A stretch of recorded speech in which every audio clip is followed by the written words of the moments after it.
Sacramento, Darrell Steinberg. Today we are going to have a very robust conversation about the homelessness master plan for the city of Sacramento and the mayor's vision for that. We will then have an opportunity for folks to ask questions of the mayor, and we know that a few of you have sent questions into us ahead of time as well. This meeting will be recorded and will be available for viewing at a later time for those that may need to hop off or for friends that may not have been able to join us today. And just really quick point of note, please stay on mute unless you are asking a question. Oftentimes there is feedback. We do have close to 100 people signed up for the call today, so want to make sure that we can get through as many questions as possible. With that, I will turn it over to the mayor of the city of Sacramento, Darrell Steinberg, to provide us with an overview of the homelessness master plan as proposed by his office and is working its way through the city right now. Mr. Mayor. Thank you, Brandon. Thank you very much. Thank you all for joining me on a beautiful Thursday afternoon. Sometime soon, we'll be able to have this kind of a meeting together.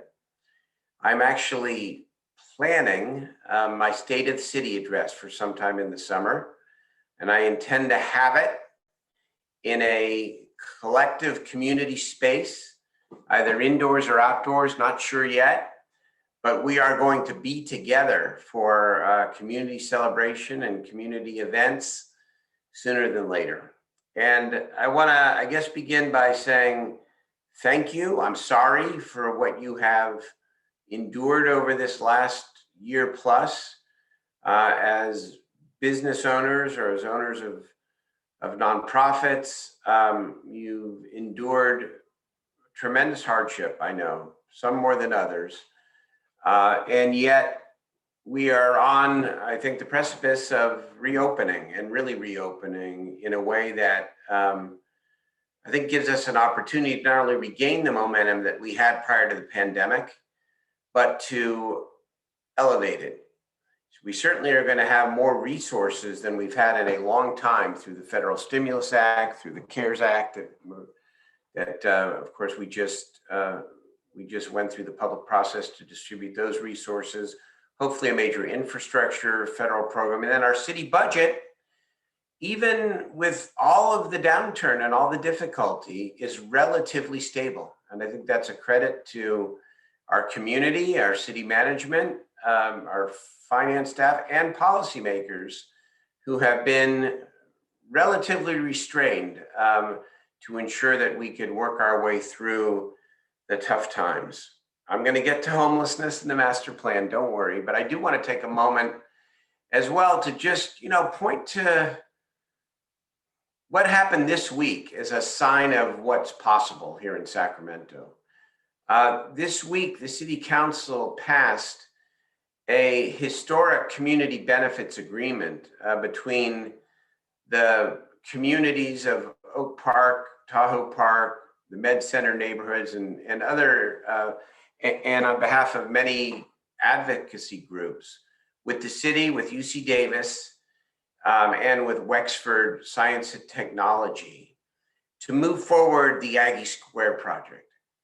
And this is the definition of inclusive economic development, at least as I have tried to fight for it, and what we are doing together. The city is slowly but surely adding to its core set of responsibilities, investing in economic development and investing in our communities. And the two go together to grow a modern economy, to attract new industries, to create thousands of jobs, and at the same time to do so in a way that directly benefits the neighborhoods and especially the disadvantaged neighborhoods.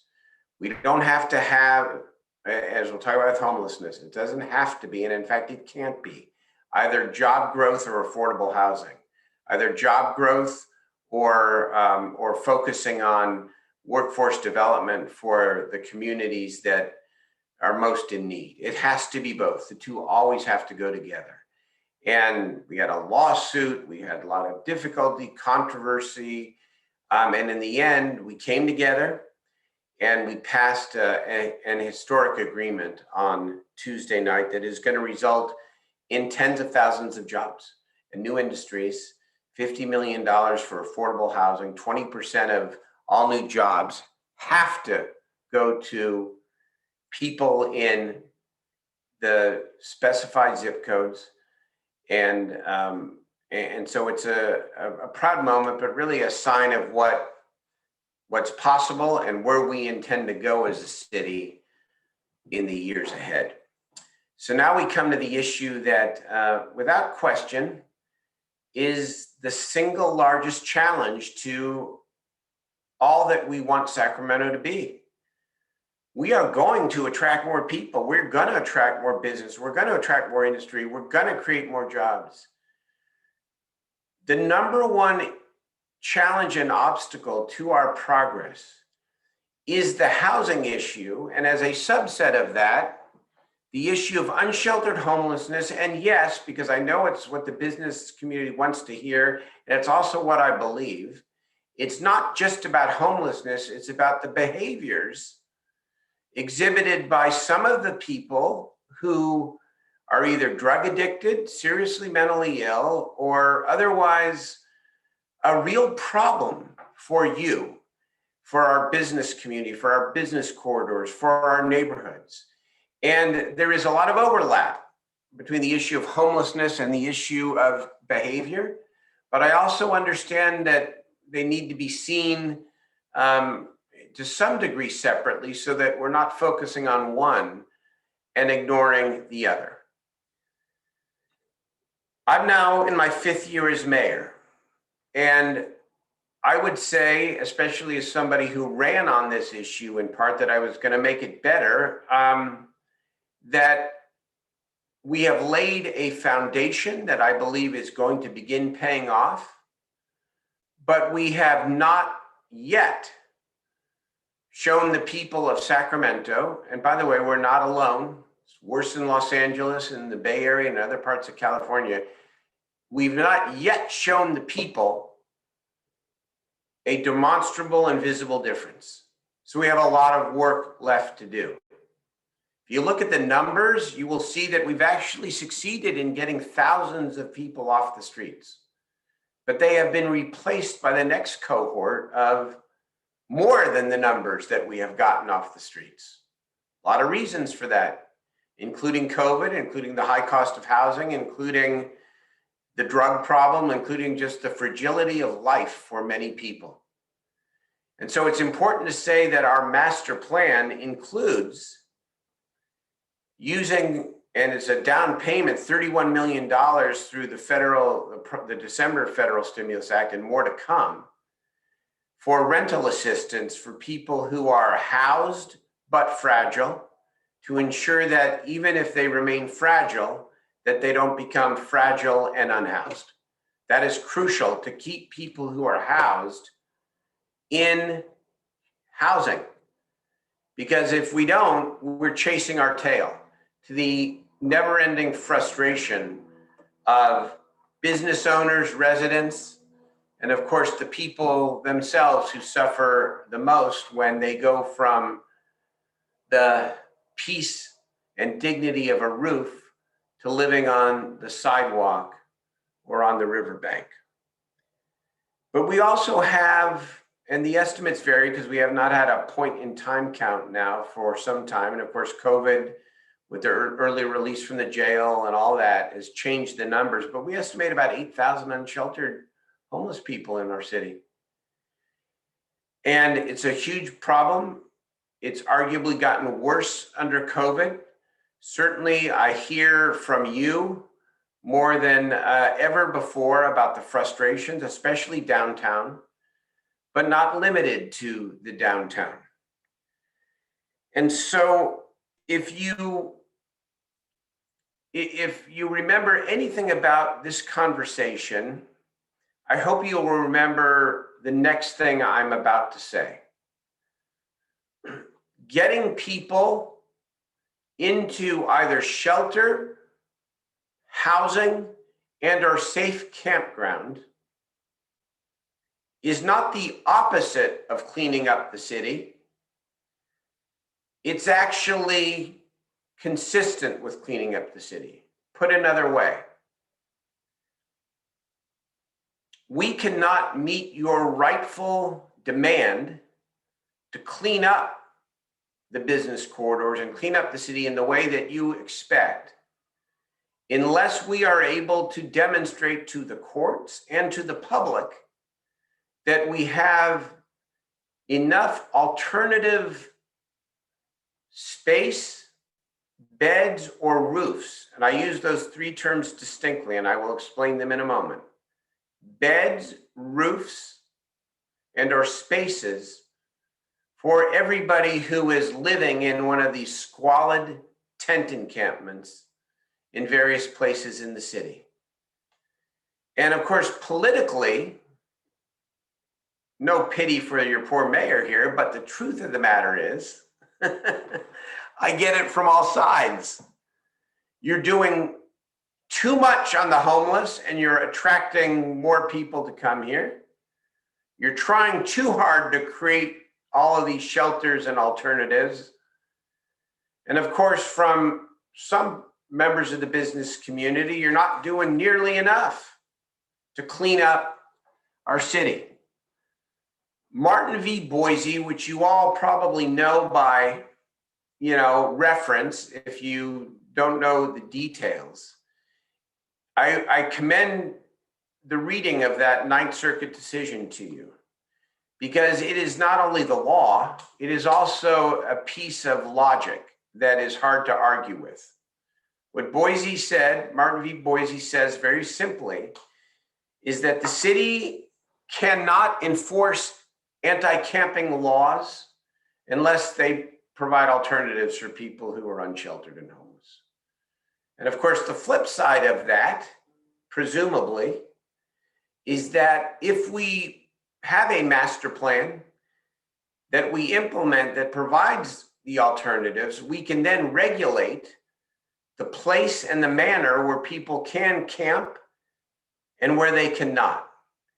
And just so there's no ambiguity about where I stand on this issue, I've dedicated a lot of my life to health and human services and mental health specifically. And I have a political reputation and a philosophy, and that's all right and good and fair. But I'll be clear with you, the business community, I do not believe that living on the streets is a civil right for anyone. I believe we should enforce place and manner restrictions. I would go so far as to say I believe that after multiple attempts to try to get somebody to come indoors, if they are unwilling, that we need to strengthen the Laura's laws and the other laws that will enable us to help get people off the streets. I think living on the streets is wrong, not morally wrong for the person who's living on the street. It's just plain wrong. It's violative of public health and public safety. And the average lifespan of somebody who is living on the street for a long period of time is 25 years less than you and me. And I don't need to know much more than that. So what are we doing about it? In my first term, I can point to some mistakes, but I can also understand why we did what we did. When I became mayor, the city was not in the homeless business. We co-funded several shelters, but we didn't have an aggressive posture around trying to get more people off the streets or at least out of their particular tent encampment locations into something better. And so I become mayor, and given my background and given how bad the problem was back in 2016, I make this a priority. What we did was we began saying the city needs to get engaged in this. And we began developing new options that we hadn't done before, like building sprung shelters, like actually building and taking the lead in creating new shelter opportunities for people. In actually getting into the healthcare business, when the County of Sacramento chose not to apply for the whole person care grant in 2016, I chose, and our city chose, to be the only city in the state, other than the city and county of San Francisco, to apply for that grant. And we've brought down about $50 million working with our health systems to actually help over 1,000 people around their health and their mental health needs. So we got in the business, and that took a big shift and a long time. And I was successful as chair of the big city mayors in California to get the state to send money for this problem directly to the cities for the first time, instead of the money going through the counties. And we had some successes. We got thousands off the street. We opened the Meadowview shelter. We opened the Capitol Park Hotel shelter. We opened the Railroad Avenue shelter. We funded a number of women and children's shelters and homeless services. And we began moving in a very clear direction. But I also know that it took 16 months from the time I suggested that we build a shelter in Meadowview, because it was city land, and we had an opportunity to do it less expensively and in a good location. 16 months between the time I suggested it, all the political fights that went into it, and the ultimate decision, and finally to get it up and running. And if we spend 16 months on every idea or every project and do it serially, you can imagine that we are never going to get ahead. So what is the master plan? In November, after I got elected to a second term, I got elected in March, but as I began preparing for second term, I thought to myself, all right, we're going to have more money than we've had before. What approach should we take as we go into a second term that is going to be more successful? And I began thinking about the base closure process from the early 1990s through, I think, the mid 2000s. I was a young city council member and represented the Army Depot down in Southeast Sacramento.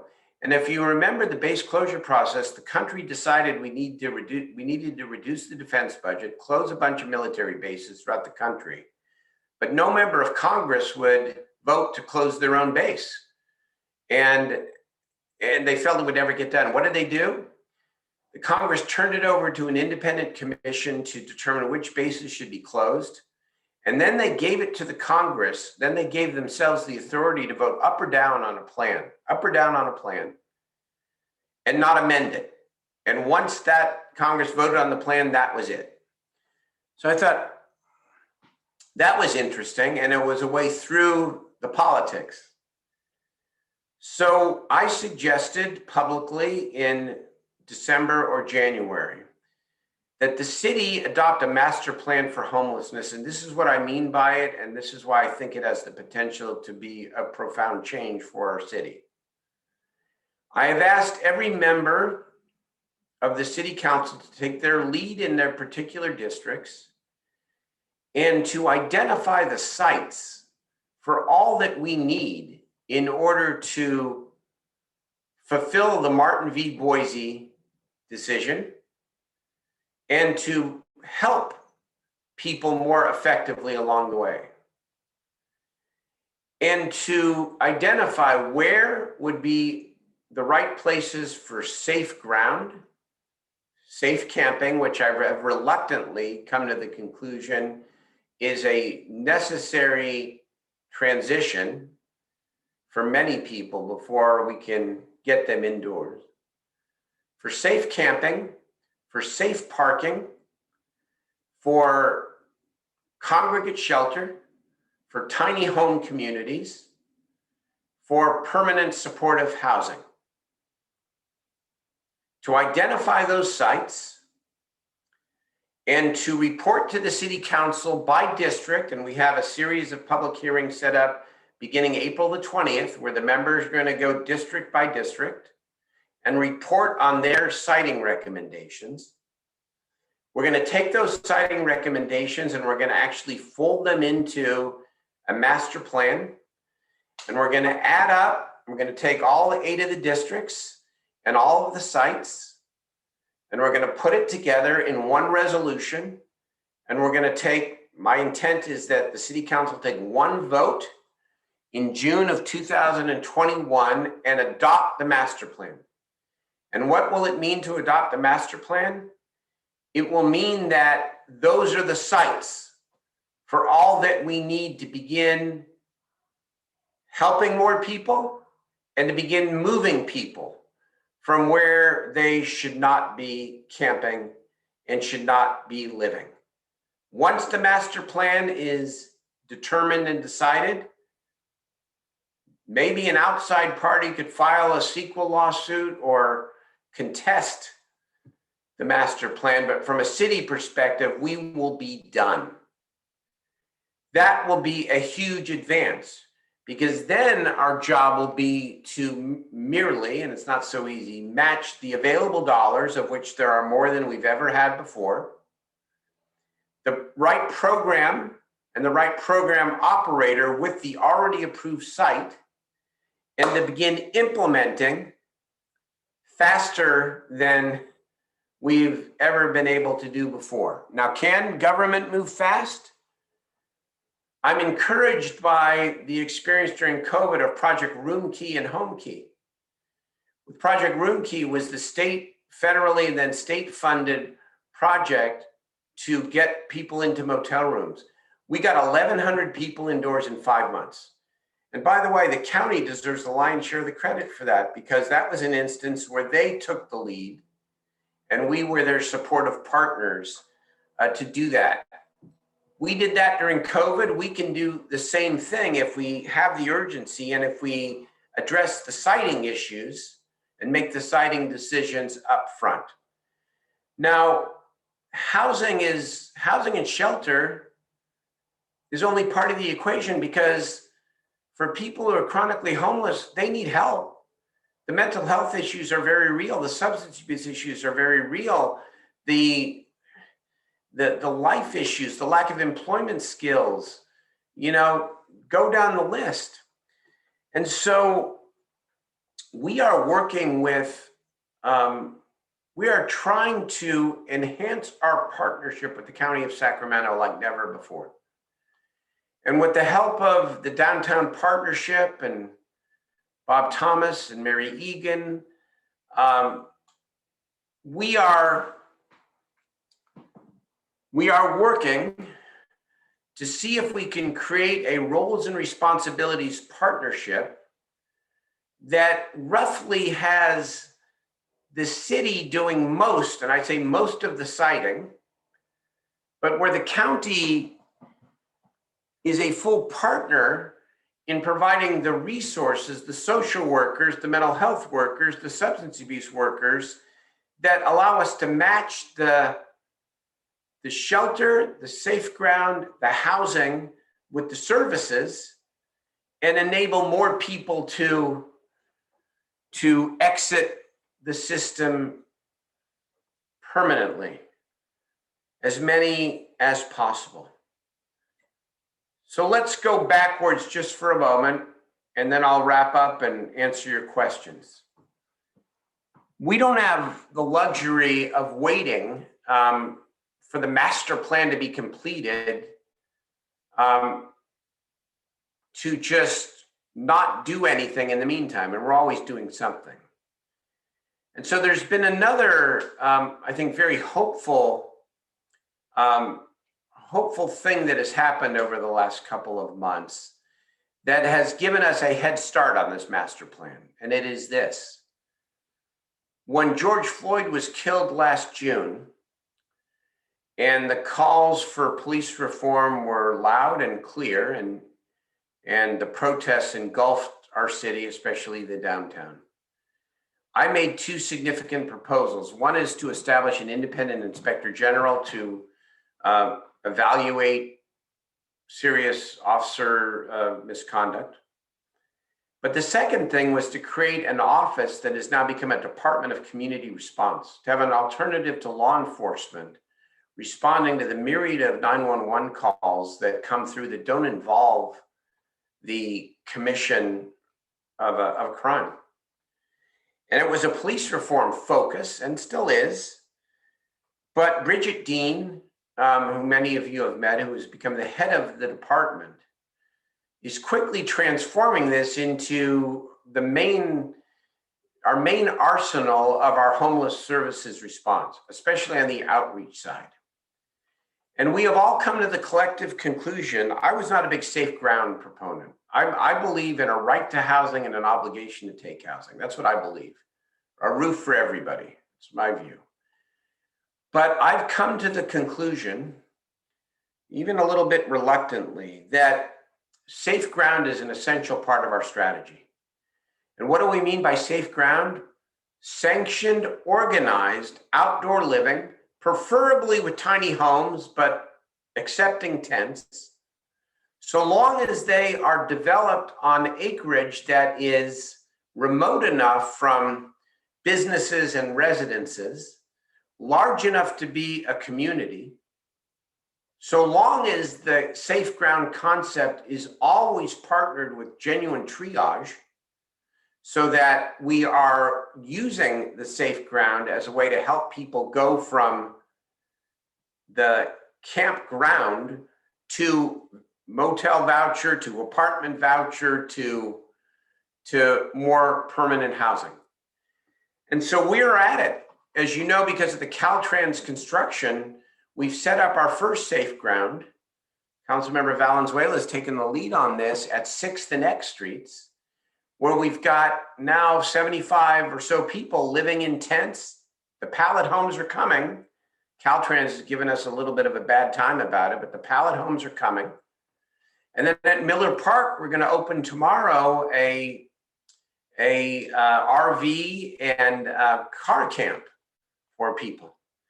And we intend to open 10 to 15 of these things throughout the city, with this, and with the idea that we're going to move people, first voluntarily, but Martin v. Boise, we're going to seek to move people from the places that they shouldn't be. So we're working on that as we are developing the master plan.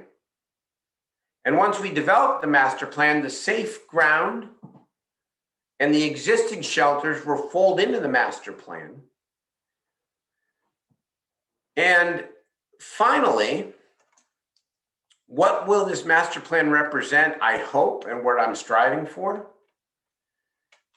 We need the following. In my view, the master plan needs to represent about 3,500 discrete roofs, beds, and/or spaces. And I said I'd use those terms as discrete terms. Roofs, tiny homes, apartments, wherever we can get people indoors. Beds can be motel rooms, could be congregate shelter. Spaces means safe ground, even if it's on the ground with either tents and or tiny homes. And I know there's an overlap there, 3,500. And then on top of that, we must come together with the county to identify at least one, if not two, campus-style settings for people who are the most medically fragile, either mental health and or physical health fragile. Whether that's the old boys ranch, whether it's some portion, small portion of Cal Expo, whether it's another is yet to be identified site. The siting is the hardest piece of it. I shouldn't have even mentioned any name, but so what? Everybody knows what's possible. And I don't have a preferred site. I just know we need a campus style setting on top of the 3,500 discrete roofs, beds, and spaces to get us to about 4,000. Now, will that cure the problem? No. But if you combine that with the intensive prevention work that we're doing, the rental assistance work that we're doing, and if we can partner with the county to get the resources, the social service, the mental health resources, and we enhance some of our tools like Laura's Law and being able to help people who can't help themselves, I think we have a real chance to make this demonstrably and visibly, because I know that's important to you and it's important to everybody, demonstrably and visibly better. And that's what we aim to do. Thank you for having me. Happy to answer your questions. Excellent. Thank you so much, Mr. Mayor, for that. Really, really appreciate it. Can I excuse myself for 2 minutes and just get a glass of water? Yes, of course, of course. Hey, you just give me 2 minutes. I'm sorry. Okay, so no worries. I'll be right back. So for the group to know the way that we will do question and answer this portion of the program today, and Jasmine's put some information over in the chat for you all. Use the raise hand feature if you would like to ask a question. We will call on you. Please unmute yourself, ask your question, and then go back on mute. If for some reason you don't see the raise hand feature as an option on your Zoom, just put your camera on, raise your physical hand. We can certainly see you that way as well. In addition, if you would prefer, you can certainly ask questions in the chat as well. So if you do have a question, please. Perfect. If you do have a question, please let us know. We do have some that were sent in ahead of time, and we'll get to 1 or 2 of those first, which will give you all time to find the raise hand feature on Zoom. Mr. Mayor, question that came in for you on this one before we got here today. How does this plan impact our ability to attract investment in the city of Sacramento? Well, as I said to you earlier, I believe that the people of Sacramento have a right to ask for and insist upon a clean, safe, and healthy city. It's really important that you hear that from me because you may have some impressions of me. They may not all be inaccurate, but just because I have fought for mental health care and been a homeless advocate all my life, and just because my heart bleeds for people who have fallen on the hardest of hard times, and just because I believe, but for the grace of God, there go I believe all of that, always have, always will. I also believe that allowing people to live in this kind of squalor is not humane. And I also believe that it's not fair to you. I don't believe in unlimited freedom. I don't. I think that's why we have laws.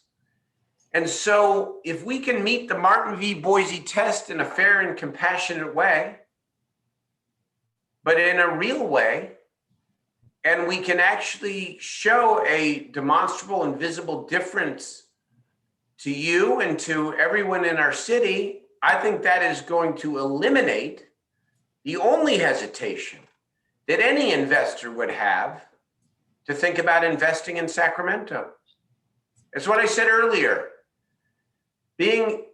Caring about the homeless people and wanting a clean and safe city are not opposites.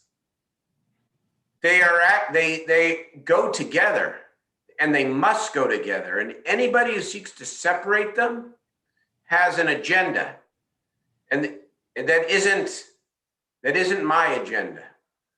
I don't believe people should be living outside. I believe that people we should go thousands of miles to help people who are suffering and do everything we can, even if it's expensive. And I also believe that doing that will provide a safer and a cleaner city at the same time. Thank you, Mayor. And another question that came in, which I think is along the same lines. Over recent weeks, we've heard of fires at different campsites. We've certainly heard of a fire at the garage across the street from City Hall a couple of weeks back. What is the city planning to do to ensure that incidents like that don't happen again in the future or at some of these future sites? Well, we're going to do our very best. I mean, we certainly have a better chance with an organized sanctioned campsite that is operated by a guy like Steve Waters to not have those kinds of things happen than if we allow the status quo to continue, which is these geographically disparate campsites all over the city without any provision of services, without any case management, without any effective outreach. I can't promise you that any of these sanctioned safe ground sites that there aren't going to be issues or problems, but compared to what? Compared to what? Excellent. I want to open it up for the group. I don't see any raised hands, but I don't want to miss anybody. If you're having an issue with your Zoom, raise your physical hand now and we'll get you. If not, we've got lots of other questions that came in ahead of time. Okay, great. Mr. Mayor, knowing that the master plan will primarily identify site locations for the unhoused community, how comprehensive is the plan to ensure it tackles the root cause of the issue? And will there be an opportunity for individuals to access full wraparound services? Yeah, so, that allows me, Brandon, to expand on my previous answer of what will be included in the siting plan. Appropriately, medical facilities should be included in the siting plan as well. Certainly, when I talk about permanent supportive housing, I mean housing with the necessary services to enable people to deal with the root causes of their problem. And so, it's the other thing that gets politicized. Whether you're for or against housing first, it's never been about housing only. Housing only is a disaster. Shelter only is a disaster for a lot of the people, not everyone, certainly people who find themselves, families who find themselves dispossessed because they couldn't pay the rent or can't afford an apartment, or the same true for many individuals. Housing is maybe all they need, but for some people that's not true. And so it's got to be the combination of the roofs, the beds, or the spaces, together with the medical, social health services, mental health, substance abuse support that many people do need. Now, again, we don't have those resources. It's not what we do. City provides police and fire services. We mow the lawns at the parks and we pick up the garbage. And we do a lot more than that, but we provide basic services. Well, the modern city like Sacramento, our core functions are changing pretty quickly. As I said earlier, including investing in our communities in positive ways around economic development. But also, we have to be in this space as well. And we're doing our very best. Excellent, Mr. Mayor. And another question that had come in earlier, in terms of metrics and the way that we look at how long this sort of program or sort of plan will take to implement, what is it in your mind are we looking at? I anticipate this will probably be much longer than just 1 year to implement all facets of the program. But do you have any idea in terms of a goal, 1 year, 3 years, 5 years down the road, or are we? Well, I will say this, and this is where, as a public official, as elected leader, it's a catch-22, because I don't want to overpromise that which I can't deliver. But I will tell you, we don't have a year or 3 years or 5 years. This is a crisis now. And that's why we need to come together with the county on the funding piece quickly. That means we need to identify a campus site quickly and begin operating it, even if it's not fully baked. That's why Bridget Dean and myself and a number of my colleagues are not satisfied with one or two of these safe camping sites. We talked yesterday, and she's great. She's like me a little bit, I describe myself this way, not her, and she's willing to tilt to the windmill now and then, for the right reason and right cause. We want to get up 20 of these safe ground sites within, 15 to 20 within the next, 90 to 120 days. We may not get there, but we want to do this throughout the entire city because we cannot wait. Can't wait. Which is why I know we talked a lot about safe ground. And again, I'm a reluctant supporter, but I don't see another short-term way to provide us the ability to help move people where they shouldn't be. And over time, Or don't we have to, I think, show people a demonstrable and visible difference? It's not just about the numbers. I can tell you that we've gotten 3,000 people off the streets during my tenure, and you would say, well, so what? The problem is worse. And you're right. So it's got to be visible, has to feel differently. That's what we strive to do. Excellent. I think we probably have time for 2 more questions, and we did have one just come in through the chat from Omar Barker. As an emerging Sacramento home developer, how can we be involved with the city to help develop and build for these master communities? Are you talking about, is the question for the homeless, for the homeless population? Yes, I believe what they're saying. Omar, if you're on, please go ahead and Omar, please call my office and call me. We'd love to talk to you. We've had a number of these offers, and a couple were actually in the process of working with developers to actually either subsidize or provide manufactured housing, innovative housing products to help us with this population. We would love to partner with anybody who's got an idea and wants to be part of the solution here. Excellent. And Omar and Mr. Mayor, we will go ahead and take we'll ensure that we connect. Julia Burrows, who's on the call, who is my lead on housing and homeless issues. Can we make sure she's in that connection too, please? Thank you. Absolutely. Absolutely. Looks like we do have one hand raised. Kimio, go ahead and unmute yourself. Thanks. Hi, Mr. Mayor. Thank you. How are you? Good. How are you? I'm doing okay. 2 questions, partly from my own curiosity, but partly because it seems relevant. One, I'm kind of curious to hear what the situation is and plans are for the downtown parking garage that was damaged and what comes next for that situation. And 2, we kind of got this virtual walkthrough on the Midtown meeting a couple of weeks ago for that Broadway and 27th shelter, and they had plans for a kennel and the dogs. And I've been thinking about that a lot just because I'm a dog lover and because so many of the unhoused population have dogs. Like, with all this transition and movement and whatnot, what is the plan for all those dogs? I don't know exactly about the dogs. I don't know. I have to get back to you on that. I know that the low barrier shelters, including the WX shelter, are intended to be low barrier to accommodate pets and possessions. So yeah, it's an important inducement to bring people indoors that they can bring their dogs. And Absolutely. I think that would be the intention. On your first question, first of all, I do not think the downtown parking garage is an appropriate place for a long-term shelter of any kind.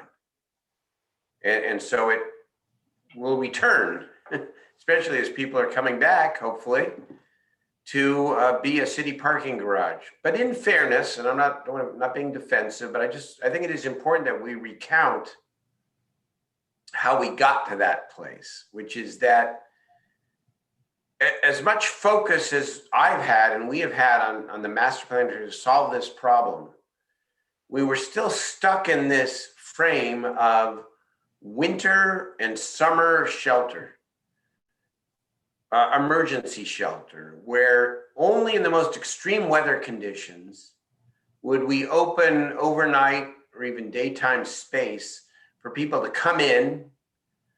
And of course, we know what happened with that terrible night of storm. And we decided, and I decided that night, if you remember my little viral moment at the city council, that I did not want to be connected anymore to artificial weather criteria. The city should be having these places open regardless of weather, and we got to use them as triage. And so that's exactly what we did. Library Galleria, the garage mostly for cars. But now we're evolving, in a very short period of time. And now we're evolving to this safe ground and safe parking concept that does not have to involve the downtown parking garage. I guess I was looking more for the structural damage and how soon it's going to be Oh, safe for reuse. I need to find out how long it's going to take to repair that. I'll get back to you on that. Okay, thank you. It's not going to take long. We want it to be ready for use again. Excellent. Thanks.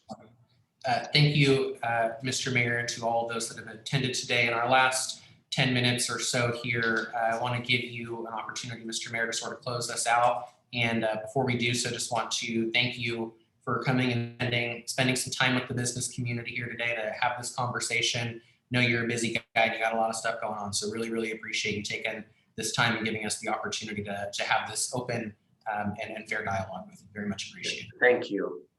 Well, you know, it's hard to read the body language or the facial expressions of people on Zoom, so you don't know how people are actually taking in what I've said or my answers to your good questions. But I imagine that there's a whole lot of skepticism because in the end, while you are all caring people, from a business perspective, you just want to see it better and different. And so do I. And so do I. And I believe that not only are we making all the necessary efforts to try to make it better, but I also believe we have a sound strategy. Now, some would say, if you build it, they will come. I have two responses to that argument. Number one, if that's true of Sacramento, it's also true of the Bay Area and LA and Fresno and all the other places that are having massive homeless problems. And if the travel goes one way, it goes the other way as well. But number two, what is that the critics' alternative? That we should just leave this the way that it is. I can't go there. We have to lean in. You might be saying to yourself, can the city and county ever really get their act together? I believe that we can, but we also need your help. We need your help to support an emerging and enhanced partnership to make sure that the city is doing more than its share, but that the county is open to the resource question, especially around health and human services. Some of you might think you've been working on this for a long time. Why isn't it any better? We've just gone through one of the worst crises of our time here with COVID. And we're now coming out of this. And downtown, for example, is no longer going to be the contrast between virtually no economic activity and a lot of people wandering around, many of them talking to themselves. We're going to have more activity again. And as we begin building this 3,000 to 4,000 bed space roof master plan, we will have genuine alternatives to provide people better care and to provide you some relief. I can promise you that I will always listen.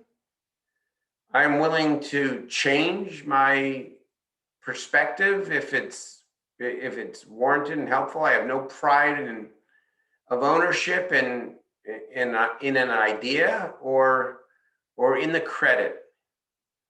I just want it to be better. And I know you do too. So how can you help? Support the master plan, please. I mean, in a real way. You know, the people who call in on Tuesday nights oftentimes are skeptics and critics from a different perspective.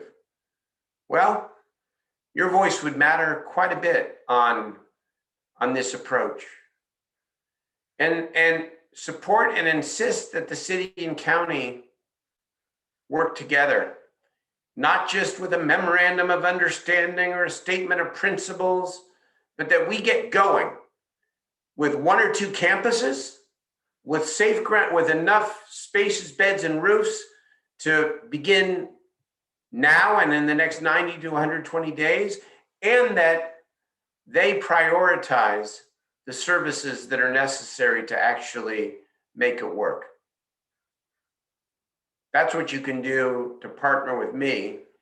And I promise you, I'll do everything I can to help you. Excellent. Thank you again, Mr. Mayor. And just one last quick question. If anybody on this call would like to interact with you or follow up any questions they may have, what is the best way to get in touch with you or your office on this particular issue? You can call me. Most people have my number. You want it? I probably shouldn't give out my cell phone, but this is recorded. It's going to go online. I would. Yeah, I probably shouldn't do that. But through Julia, if any of you want to talk to me directly and you don't have my number, I'll ask Julie to give my cell phone number. Okay. Perfect. And as always, folks on the call, you can reach out to myself or anybody on my staff or anybody at the Sacramento Metro Chamber, and we will absolutely connect you to the mayor and to his team as well. And want to thank everybody for taking an opportunity this afternoon to come and spend a little bit of time with us and hear from our mayor on this particular strategy. And again, thank you, Mayor, and thank you to your team for getting this all set up and for taking the time to be with us this afternoon. Very much appreciated. Thank you all very much. Appreciate you. Hang in there. See you soon. Thanks, everyone. Have a good rest of your day. Bye-bye.